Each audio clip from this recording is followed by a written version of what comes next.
অত্যন্ত পরিতাপের বিষয় আজকে বিপ্লবীরা এই বিপ্লবের লিখিত দালিলিক স্বীকৃতির জন্য যেখানে অপেক্ষা করছে, অন্যদিকে আজকে রাষ্ট্রযন্ত্র এই আওয়ামী পুনর্বাসনের জন্য বিভিন্ন ভাবে তারা প্রস্তুতি নিচ্ছে।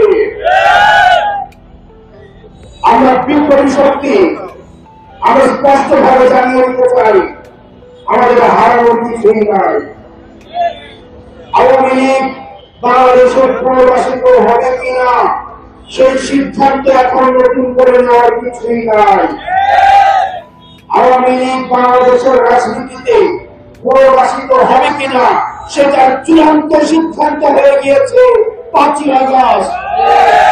সুতরাং তারা আবার নতুন করে আওয়ামী রাজনীতির পুনর্লিখন করতে যাচ্ছেন। আপনাদেরকে বলতে চাই,